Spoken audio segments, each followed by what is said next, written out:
Hi guys, Horace the Sky God Pharaoh, and today we're going to be reacting to Stan Marsh's prison sentence. Let's get into it. If Stan Marsh is your favorite South Park character, it's probably because he's kind, patient, has good morals, or so you thought. I don't care. I'm not following the rules anymore. I hate to break it to you, but that kid is a secret villain who's committed dozens upon dozens of awful crimes. These range from petty misdemeanors to horrifying acts that'll make you wonder why anyone ever believed the 10-year-old was a good kid in the first place. There are many different types of drunk people, and Stan is definitely the type that changes personality every 5 seconds. Look, dude, things around here have changed. Sometimes, the only way to keep going is to make a left turn. You, Kyle, you're a piece of shit. And he hasn't just drunk booze once or twice. The show actually implies that he's a secret alcoholic.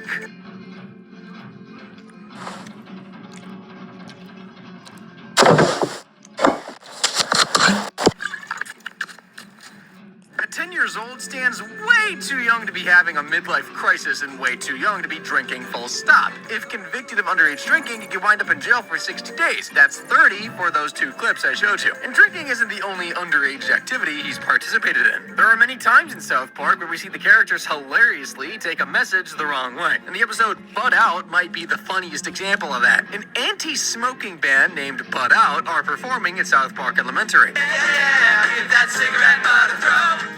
Jesus Christ. Smoking's got to go. Remember, kids, if you smoke, you could grow up to be a failure. Worse yet, you could grow up to be dead! So don't believe what those evil tobacco...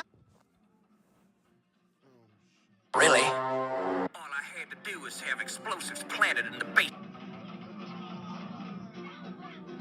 And there are 9 minutes.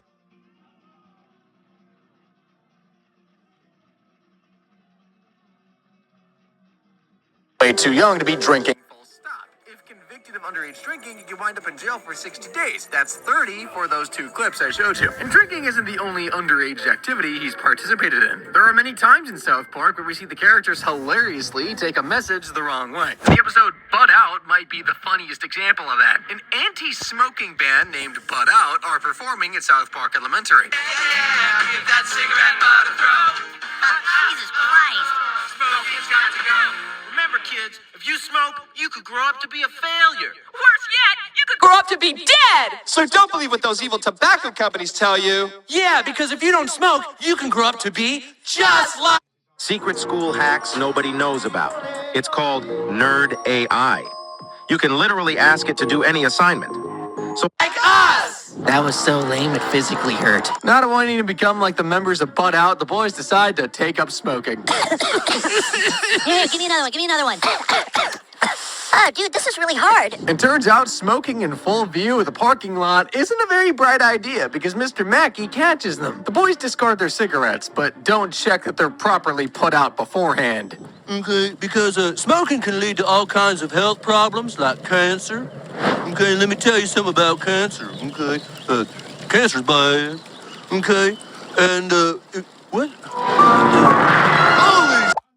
I think that's the only time a teacher is allowed to curse in front of their students. When the boys' parents find out it was them who caused the school to burn down, they are shocked, to say the least, and Stan's dad almost disowns him. While setting the school on fire was a total accident, Stan could be charged with underage smoking, and a conviction would mean 6 months in jail. But that's definitely better than getting lung cancer. Bullying is a major problem in schools all across the globe. It was nice to see South Park Elementary take a stance against it. Or at least try to. It's lunchtime, and Eric is ranting about the music industry. No, I'm telling you guys, music videos have devolved to nothing but pretty girls wearing skin-tight clothes and singing songs about their vajayjays. Used to be chicks sung about relationships. Now it's all, my vajayjay this, my vajayjay that. Jeez, carpet male or female, nobody wants to hear about genitalia when they're trying to eat. Or at least most people. Later, an assembly is called by Mr. Mackey to discuss bullying, and an anti-bullying spokesperson asks for someone to direct a music video about the issue. And of course, the only volunteer is Stan. Let's see what he came up with. Bullying is ugly and has a stupid name. For a healthy world, bullying's unfit. And I think I know what we should do to it. Do it. Let's all get together and make bullying kill itself. Bullying's an ugly thing. Let's shove its face in the dirt and make bullying kill itself. Why is that low-key a bot, though? I'm not gonna lie. Apart from from Cartman's verse about vaginas, everything seems to be going well. However, Kyle ends up walking out and accusing Stan of only making the video to satisfy his own ego. The music video is a big success and ends up getting bought by a Hollywood movie company. Dude, Butters, we have awesome news. A Hollywood movie company is gonna buy our bullying video. And Stan is cheered when he arrives at school the next day. Later that day, Kyle and Stan argue in the school restroom about selling the video. Stan tells Kyle to leave because he wants to use the bathroom, and Kyle makes this comment. But when you're naked and jacking it in San Diego, don't ask me for help. Why does he keep saying that? That was a weird thing to say, but I bet Stan will just forget it. Stan and Butters appear on the Dr. Oz show to talk with the host about bullying. But Dr. Oz becomes angry at Butters for just sitting there and not saying much. And when he asks him if he actually cares about the victims of bullying, the kid snaps completely.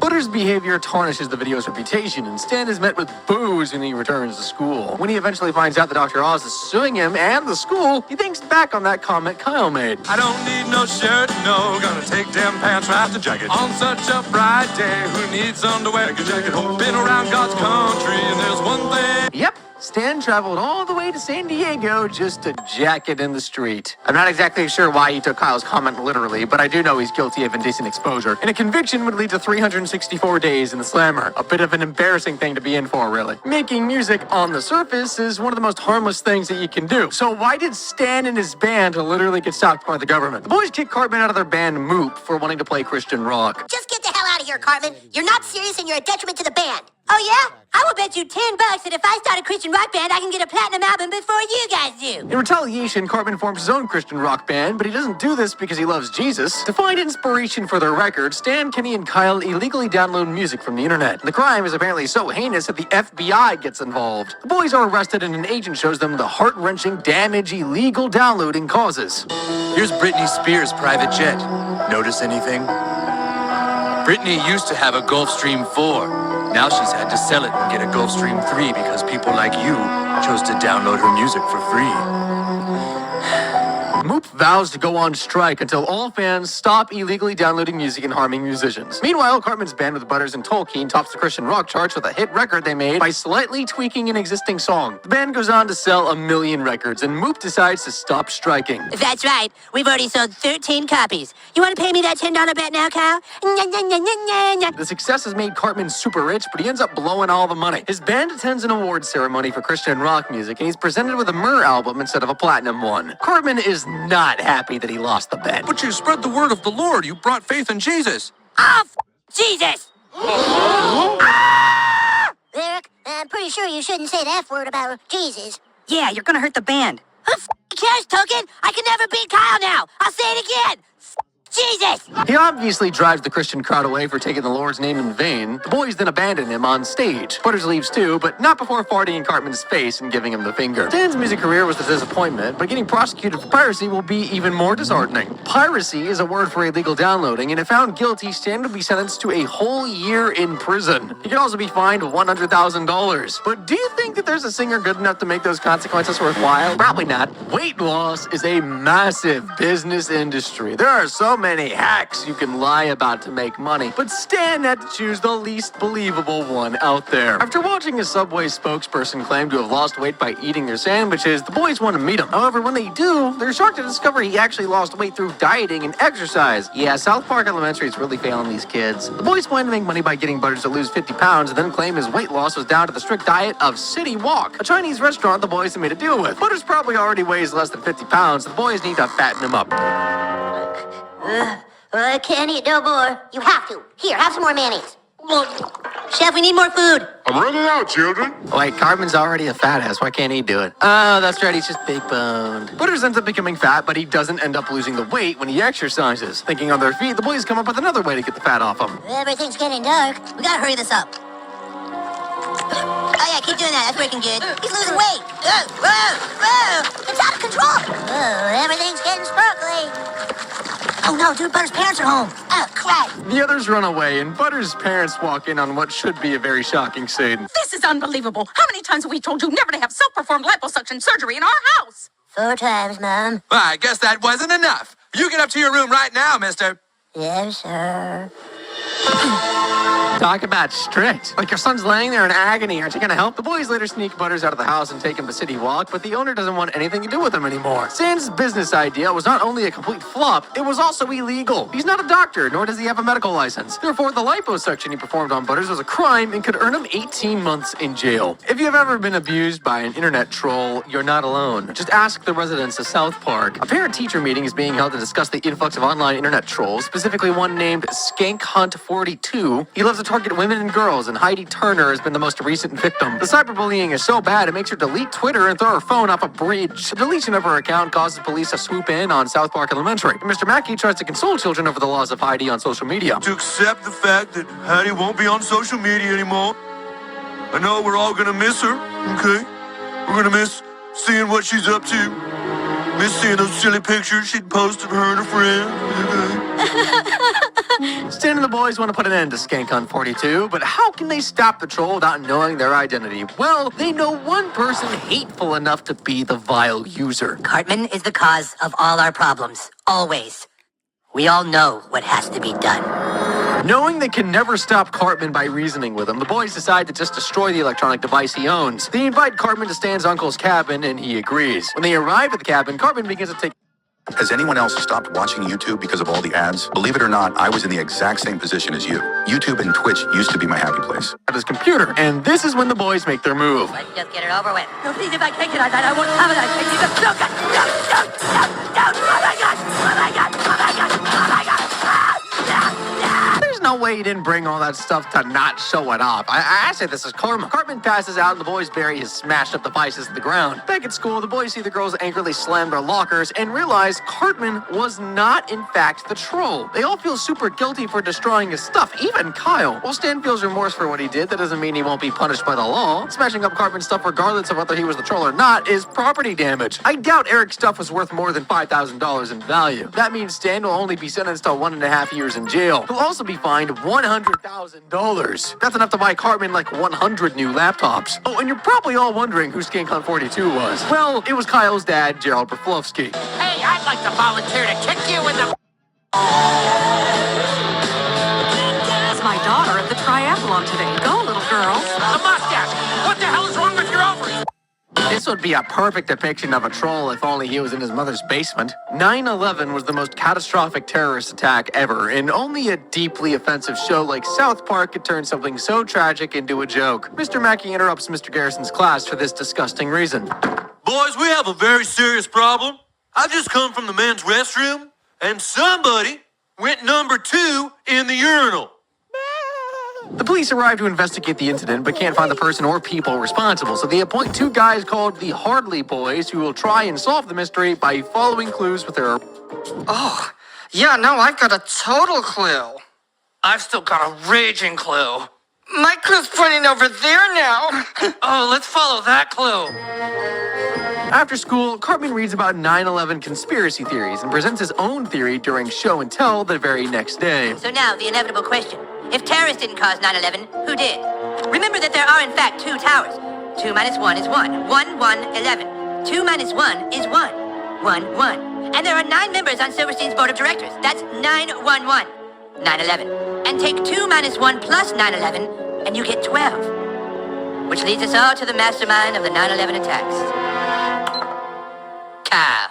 It's stuff like that which makes you wonder whether Cartman is as dumb as a rock or just clinically insane. Eric's conspiracy ends up spreading around the whole school, causing almost everyone to believe Kyle is responsible for 9/11. Pretty soon, the CIA starts investigating the theory and questions Stan about Kyle. Stan goes to Kyle's house, which is currently being spied on by the government, and tells him he found a website that can prove his innocence. They go to the 911truth.org owner's house and are shown 2 jars of anthrax that are apparently evidence of 9/11 being an inside job. A SWAT team suddenly bursts in and escorts the 3 of them to the White House. George Bush murders the website owner before admitting to the boys that the conspiracy theory is in fact real.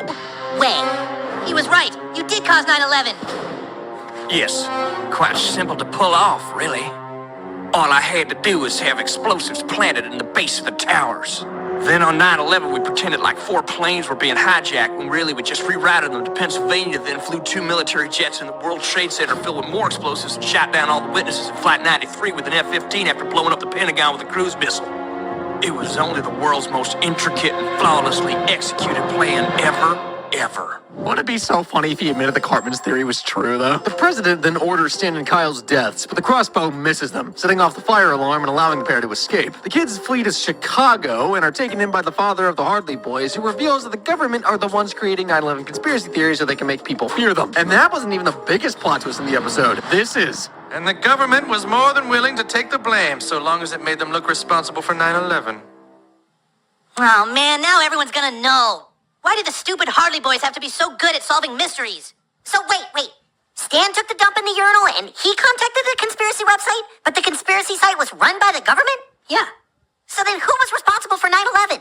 What do you mean? A bunch of pissed off Muslims. For pooping in the urinal, Stan is forced to clean the bathroom while Mr. Mackey lectures him. And sure, that's gross and all, but it's certainly way better than spending 3 years in jail for menacing, which is the crime of threatening someone with a deadly weapon. I can't believe I've only shown you half of Stan's crime so far, and his sentence is already almost a decade long. Surely it couldn't get any longer, right? Guys, there's a whole half of the video left. Like, really? If his sentence truly does not get any longer, then I have thoroughly scammed you with this video. But my dear viewer, that's not what's about to happen. So I suggest you take a deep breath because things are about to get way worse. Little white lies here and there, sure, they're fine most of the time. But lying about being abused is wrong on so many levels. I'm looking at you, Stan Marsh. Cartman has 4 tickets to the Raging concert. Kyle's parents agree to let him go if he can complete a list of unachievable tasks. All right, fine, Kyle. You can go to the Raging concert if you shovel the driveway and bring democracy to Cuba. Communist country run by a dictator named Fidel Castro. Whole driveway or just beside the car? He actually ends up finishing them, but his parents still won't let him go to the dangerous and vile concert. Kyle vents about this to the boys at school, and Cartman suggests doing something that'll make his parents just go away. Well, I mean, you could call the police and have them take your parents away. Yeah, I saw it on TV. All you gotta do is call the police. What's that? I don't know, but it works. When I wanted to get rid of my mom's last boyfriend and said he was me, and I haven't seen him for 3 months. Kyle takes Cartman's advice and phones the police. His parents are then arrested for child. The boys enjoy themselves at the concert. After the show, Kyle throws a parent-free party. I'm gonna say my parents were me too. Hey, yeah, they are parents were us. That sparks a trend, and pretty soon, all the adults in town are arrested for children. And Shelley is also arrested for trying to attack Stan after he celebrated their parents' arrest. Under the control of children, South Park segregates into 2 towns, Smiley Town and Treasure Cove. A couple named Mark and Linda arrive in Smiley Town after their car breaks down. The couple go to a garage and meet Butters and Greg, who tell them the nearest phone is in Treasure Cove. They cross the white line. The town is even creepier than the previous one.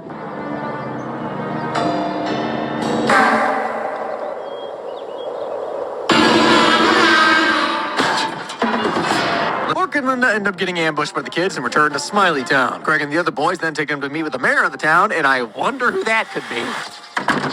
Hello, Mr. and Mrs. Cotner. Won't you come in?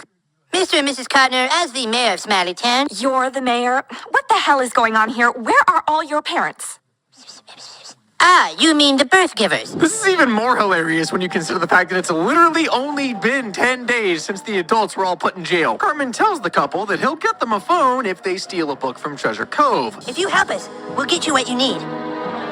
This is a book that everyone wants, as it'll force a member of the opposing town to be sacrificed to a god the children refer to as the Provider. The couple then try to retrieve the book, but get attacked by the children of Treasure Cove. They are then taken to meet the leaders of the town, Stan and Kyle. Stan asks why they would help a fat ass like Cartman and tells the story of the before time. In the long, long ago, we all lived by the birth giver's laws. Unfair. They made us go to bed early and eat broccoli. Yeah. And so the fat ass came up with a way to have all the birth givers disappear. Soon we were without power, but we tried to survive under the guidance. Provider. And us disagreed on how to worship the Provider. The fat ass tried to make us sell to school. You're probably wondering what the birth givers, parents, are doing during all this chaos. Well, they're working on their sick urges in jail. What I want you to do is learn to control those 6 seconds. Now we're going to try an exercise. I'm going to confront you with what you... After convincing themselves that they really did their kids, Mark gets Smiley Town's book and brings it back to Stan, while Cartman chooses Butters as the sacrifice. But before the boy is killed, Mark and Linda finally decide to step up and become adults in the situation. Butters, your turn. I'm gonna be sacrificed. Stop right there. Nobody's killing anybody tonight. Be careful, Mark. Yeah, we'll call the police and say you does too. What? Real? Have you ever wondered why we are paid every 2 weeks when we work? every day. With Earn-In, you can access your pay the same day that you work and get up to $100 per. Realizing all the kids frame their parents for molestation, Mark gives a speech on the importance of parents, causing the kids to remember their providers who haven't even been gone for 2 weeks. The kids agreed that things were better when parents were around and ask Mark to tell the police what happened. He calls the cops and all the adults are released. The couple then leaves South Park and Linda tells Mark that she's getting her tubes tied. Hey, looks like you're not so bad with kids after all. You're right. Maybe we should have some. Yeah, right. Getting my tubes tied tomorrow. Wow, a lot of crazy stuff went down in that episode, but there's really only one crime Stan is guilty of: lying to the cops. False reporting to the police is public mischief, and the maximum penalty for that is 5 years in jail. And I sure hope Stan doesn't suffer from claustrophobia, because that jail is going to be absolutely packed. Every other kid in town lied about being molested. They're all going. Assisted dying has been the subject of many political debates, and I'm not going anywhere near that with a 10-foot pole. Stan's grandpa, though, is.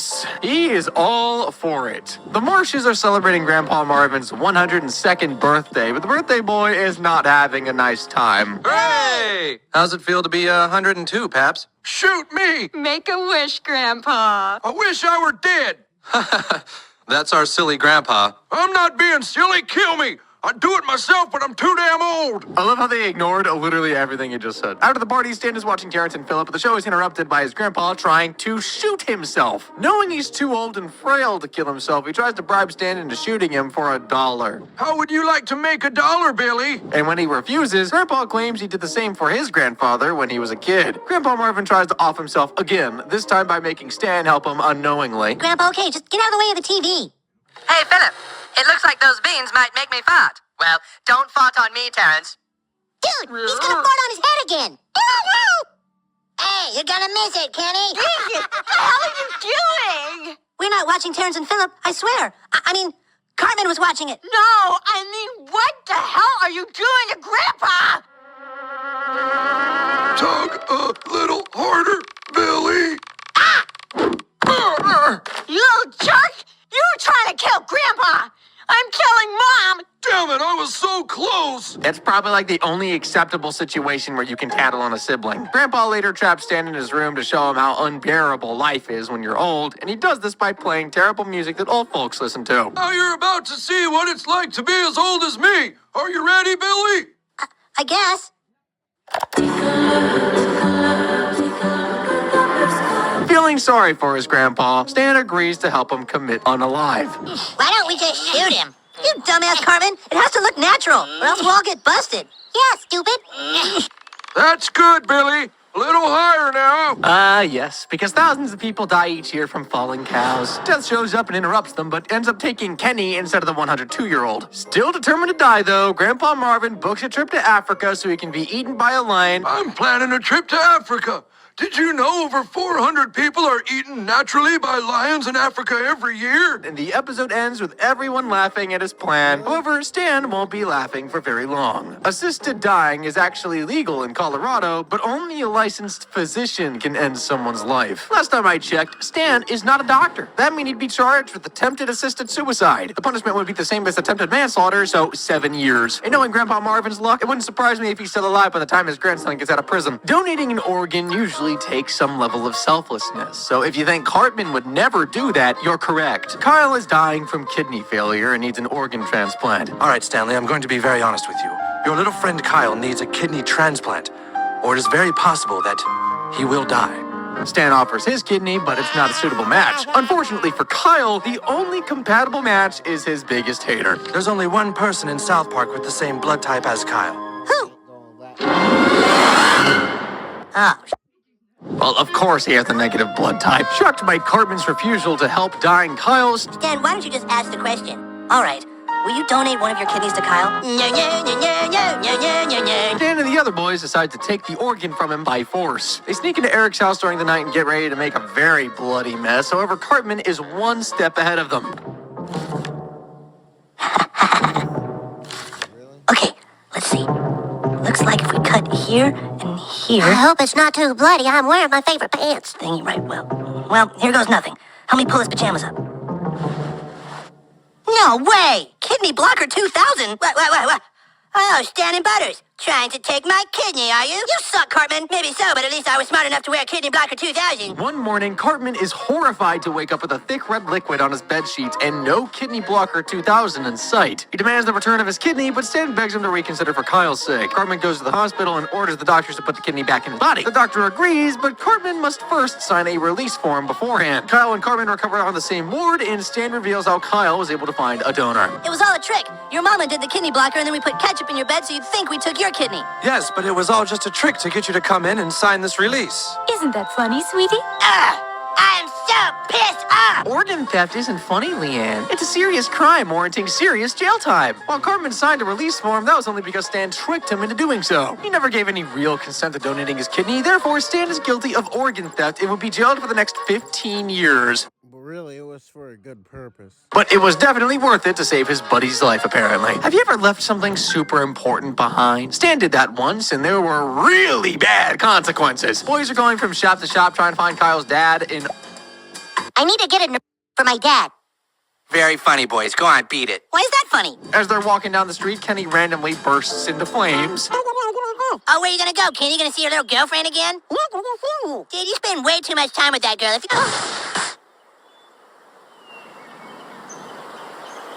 What can I say? He just disintegrates. His cause of death is put down to spontaneous human combustion, sparking fear amongst the residents of South Park. Kenny's funeral soon takes place, and his parents bury all that was left of his burned coat. After the service, Priest Maxie asks the boys if they want to perform the Stations of the Cross, and Kyle mistakes the word resurrection for erection. Death and glorious resurrection of Jesus Christ. Hey, resurrection! That's what my dad needs! Huh? We'll do it! We'll do it! Wonderful. At Stan's house, the boys argue over who will play what character. Oh, it says we can make costumes out of sheets. This is gonna be fun. I'm gonna be Jesus. You're too fat to be Jesus. Oh, and like you're gonna do it, Jew? Stan should be Jesus. Either I'm Jesus, or I'll screw you guys. I'm going home. You're such a fat baby. Having the most sinful kid in South Park play Jesus is the most ironic thing I can ever think of. The boys perform the Stations of the Cross despite Kyle being Jewish, and afterward they head deep into the wilderness to carry out a real... Oh man, at least the real Jesus didn't weigh 400 pounds. Up your ass with broken glass. This spot looks good. Yeah, that looks pretty good. Okay, cool. See you, Cartman. Hey, wait, where the hell are you going? Stan and Kyle ignore Cartman's pleas to be let go and abandon him on the cross. They come back later to see if the erection has worked. Wow, he died. Now we just gotta wait for his erection, and I can give it to my dad. Hey, there you guys are. Cartman, you guys are in big trouble. Now get me down from here. How come you're not dead yet, Cartman? You guys? I am seriously. Get me down right now. Look, fat ass, after you die and get resurrected, you'll have all kinds of superpowers just like Jesus. Really? Yeah, so hurry up and die, you piece of crap. Cartman amazingly survives 3 weeks on the cross despite there being an intense heat wave. And when Stan and Kyle finally come back for him, he's practically knocking on death's door. He's been up there for like 3 weeks. Wow, that's amazing. I'm really pissed off now. Dude, you're still alive, Cartman? Get me down from here. Dude, you survived all this time on the fat stored up in your body? Yeah, and when I get down from here, I'm gonna kick you both right in the nuts. Well, at least Leanne got 3 weeks of peace and quiet. As Cartman survived, Stan isn't going to get charged with manslaughter, but he definitely would be convicted of attempted murder as he planned to leave Cartman at the cross until death. And if Stan was found guilty, he'd be imprisoned for 48 years. That looks bad.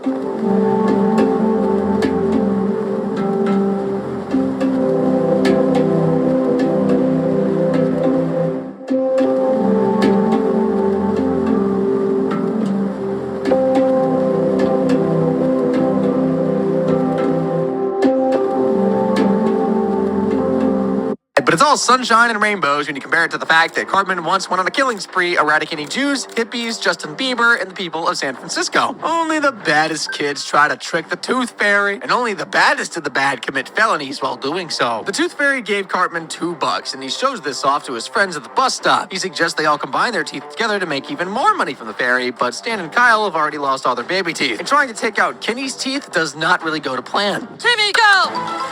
Yeah, Timmy! Kenny has blonde hair? Oh yeah, I forgot about that. Cartman finds out Butters has lost a tooth and attempts to steal it from him in the middle of the night. Hi, are you guys? Jesus Christ, why did we pick the fat guy to lift up in there? Careful, you assholes! To the left, you guys, left. No, camera left, camera left. That's it, now down. What the? Who's there? Who is that? I am the Tooth Fairy, my child. I just know he wears the fairy costume at home while eating pot pies. Cartman and the rest of the boys continue stealing teeth for him to put under his pillow. Leanne then soon runs out of money and has to tell her son that the Tooth Fairy is not real. Eric, Poopy, sit down. Mommy has something to tell you. It's just that, well, there is no Tooth Fairy, Eric. And of course, Cartman couldn't keep it to himself and just had to ruin the magic for everyone else too. You guys, there's no Tooth Fairy, you guys. There, I said it. What do you mean there's no Tooth Fairy? My mom's been giving us the money all this time. Dude, that can't be. My parents wouldn't lie to me. Money that she's bankrupt and we're poor like Kenny. However, Stan isn't gonna let that stop them from making cash and suggests that they steal money from underneath the pillows of rich kids. On their first house of the night, the boys end up meeting professional robbers who run a tooth-stealing business, and the company leader, Loogie, offers them a deal. Work for you. Have my cut off. Have my cut off. Cartman, how much do we get if we work for you? 2%. Have my cut off. 3%. We're in. It's such a difficult decision, isn't it, Cartman? The boys steal so many teeth that the American Dental Association becomes suspicious, and a dentist named Dr. Foley sets out to investigate. Meanwhile, Stan and the boys have racked in tons of cash by robbing rich parents. Cartman then suggests that they form their own business so they won't have to split the profits. Yeah, but why do we need Loogie? Keep all the profit. We can't do that, dude. Loogie will kick our asses. And Loogie tries to drown Kenny in retaliation. The boys then see this news report on TV. Billy, how much more money do you need for the transplant? $600. Louder, Billy, we can't hear you. $600. Wow, that's a lot of money. How the hell are you going to get all that in the short amount of time you have left? I don't know. Well, Billy, I also understand that you lost a tooth today. Yeah. Billy, we want you to put that tooth under your pillow tonight because we have a feeling that the Tooth Fairy is going to leave you $600 for it. Really? Really? Yes, really, $600. I might also mention that Billy lives in Crestview Apartments just off Arapahoe Road on Emporia Street. Back to you, Tom. And decide to target the house. However, this is actually a trap set by Dr. Foley. The burglars get caught and the police are called to the scene. Their punishment is never revealed on the show, but in real life, Stan would receive 12 years per house he burgled. We don't know exactly how many houses the boys robbed, but since they had literally partnered up with professional burglars, I think 100 homes is a pretty safe bet. All in all, that's 120 years. Stan cares so much about animals that he'll break into just about anywhere to save them. We first saw him trespass on a farm to save some baby cows from being slaughtered. I don't know about this, fellas. It says right here on the Mission Impossible Breaking and Entering playset, not for actual breaking and entering. Breaking and entering is a crime. Yeah, well, killing little helpless baby cows should be a crime, too. How does this thing work, Cartman? Jesus, don't you guys have any toys? First, you put on the black ski mask and use the torch to cut a hole in the roof. Then we watched him break into Denver Sea Park and steal the orca jambu. That's the shittiest security guard. And what does he plan on doing with the giant sea creature after rescuing it? Well, he first leaves it in Clyde's pool, then he decides to send it to frackin' outer space. I don't know, but at least from now on, every time we look at the moon, we can know that Wilsyak is up there, dancing with the other Zypods in his castle. I don't think you can do much dancing when you're dead. Stan doesn't only break and enter for the sake of animals, though. There was a time he broke into Build-A-Bear workshop in the middle of a pandemic just to make Butters a bear. We're really here, and we are gonna build you a bear. Which one you want? You want the panda? You want the Bronco koala? And that time he stormed a business meeting between fast food chain owners and started firing at them for trying to shut down Cartman's hamburger business.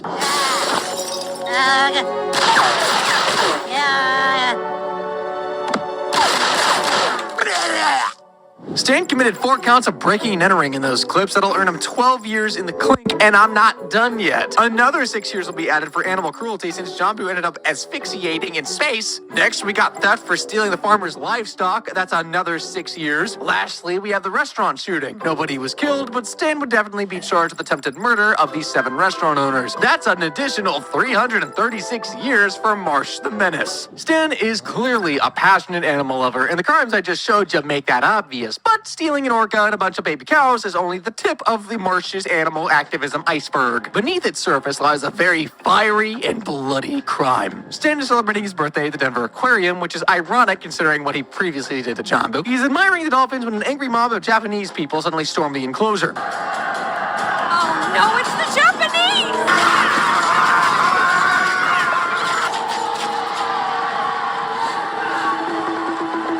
You dolphin! The mom then goes on a killing spree, slaughtering beluga whales and dolphins at various aquariums throughout the states. Stan is horrified by the vicious attacks on innocent animals and decides to do something about it. He joins an anti-whaling reality show called Whale Wars. The Whale Wars ship pulls up to a Japanese whaling ship, and the crew members argue about how they should punish the whale killers. They decide to throw stinky butter on the ship, but Stan wants to do something more violent. He grabs a flare gun and gets the ultimate revenge on the animal killers.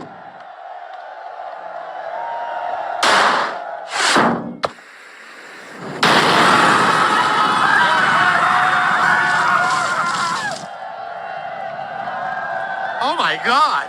What did you do?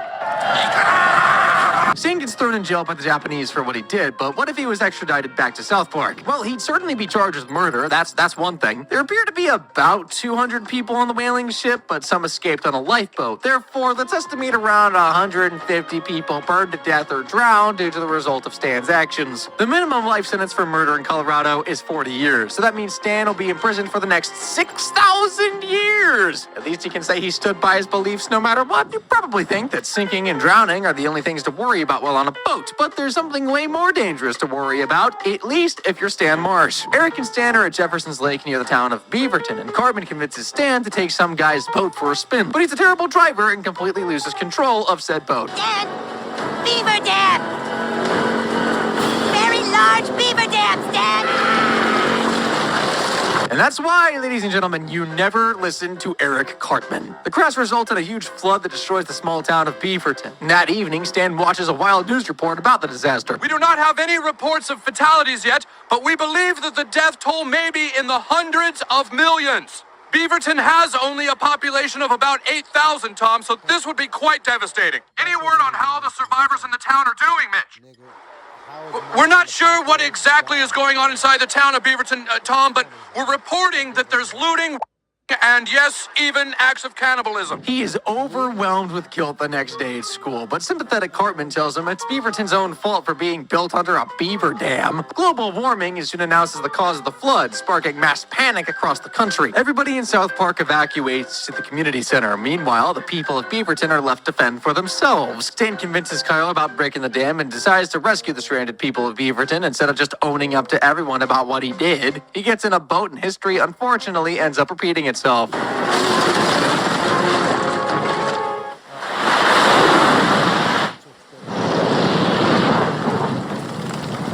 thanks! Thanks! The whole town goes up in flames. The boys escape to the roof of the burning oil factory. Pretty soon, the United States government shows up to rescue them and everybody else in Beaverton. The boys are then taken back to South Park, and the government reveals the true cause of the flood. It was crab people. Oh! Those darn crab people! Stan finally confesses that he was the one who broke the dam. But since everyone assumes he's just speaking metaphorically, he gets let off the hook. While the news claimed the death toll of the flood was in the millions, that was clearly just an attempt to sensationalize the story. I estimate the real death toll to be about 85. This is around the same figure as the 1977 Johnstown, Pennsylvania flood that was also caused by a dam and also affected a small population. This means that Stan is liable for dozens upon dozens of deaths. 10 years the penalty for manslaughter, so Stan's going to be in prison for 850 years. And that's just for one crime. He's got an additional 12 years for stealing the boat, another 90 days for underage driving, and an extra 30,000 years for damaging at least 2,500 buildings with the flood and fire. It's safe to say that cancels out any of the heroic deeds the kid has done in the show. Stan's a super bad kid with an overall total prison sentence of 37,425 years and 326.5 days. But there are villains who are quite literally a billion times worse. Click the screen to find out what evil deeds your favorite character has been getting up to.